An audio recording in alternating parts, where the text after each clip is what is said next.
I have always believed that getting married at a young age is important in order to spend quality time with your spouse before the responsibilities of parenthood come into play. As you grow older and wiser, you can then take on the added responsibility of raising a family. My perspective on early marriage has shifted recently due to the realization that it provides an opportunity to fix past mistakes and find a partner who will be loyal and trustworthy. When we got married, we were still in the midst of our education, but we faced the challenges of life together. We shared a deep love and enjoyed the freedoms that came with being young. The thought of having children didn't cross our minds initially, but as time went on, we realized that the years were passing by, and it would be easier to raise a child in our 30s rather than our 40s. At first, we didn't worry too much about the lack of conception.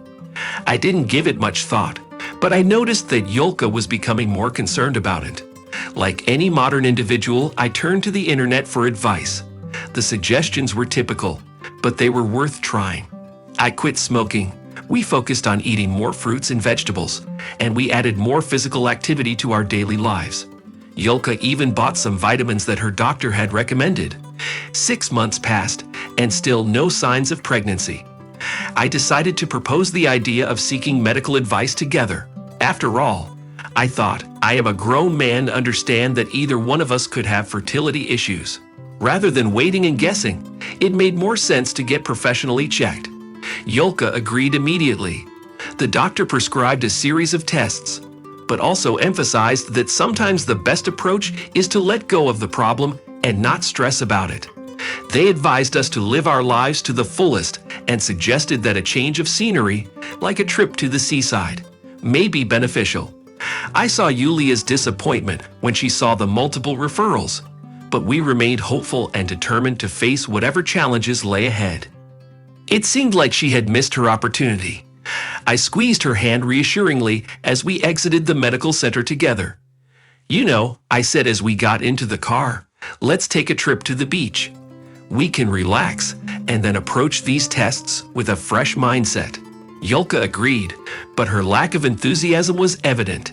So we flew to Greece, a destination she had been wanting to visit for a while. It turned out to be a wonderful vacation.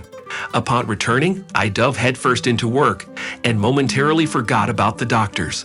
Deep down, I secretly hoped that the miracle of pregnancy would happen on its own. Unfortunately, that wasn't the case, and I couldn't avoid facing the problem anymore. "Yulka, I've been thinking about those tests." I broached the subject a month and a half after our vacation. "Perhaps it's time to go ahead and take them." "No need," she replied, flashing a smile. "We've got it all figured out." At first, I couldn't believe it, but then she showed me the ultrasound results, and the knot in my chest loosened. The pregnancy went smoothly, just like my own labor, which I decided against attending. Some things must remain out of sight for men. I instantly fell in love with our daughter from the very first moment and the first scent of her breath. 2 years of blissful parenthood flew by unnoticed. Yet, I felt that my paternal potential wasn't fully realized, and who doesn't dream of having a son? "Do you want more children?" I asked. "It would be nice, but I think Alice is enough," came the standard response. But I kept pushing.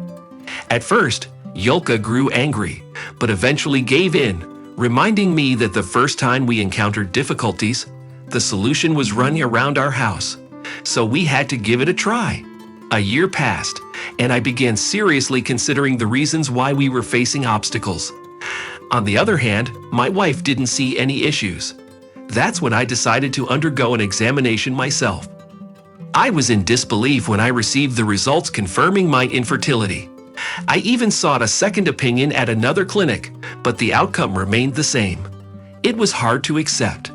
After all, I had Aliska. The doctors offered their sympathies, explaining that it wasn't uncommon, and suggested I talk to my spouse about it. Reluctance quickly turned into anger. "I want to do a DNA test," I declared, watching my wife turn pale. "Why? Are you questioning if Alice is our daughter?" She responded, hurt and defensive. "How could you even think such a thing?" "It's hard not to question when you find out you're infertile," I replied. The tears that had been streaming down her face stopped abruptly. She began urging me to let go of these doubts, but I presented her with the identical results from 3 different clinics. I waited for an explanation, feeling a mix of discomfort and pain as I listened to her. She instantly cast doubts on my ability to father children. She revealed that in her younger years, she had been pregnant before, but terminated the pregnancy. She had then gotten involved with someone who promised her things if she left me, and they had been secretly meeting. However, before she could make a decision, he left the country. Perhaps it was his way of getting back at Yulka for leaving him years ago. I was at a loss. In that room, my own precious child sat before me, oblivious to the truth. It was a painful decision to make, but I believed it was the right one. Alice was still young and wouldn't remember me, ensuring that her psyche wouldn't suffer.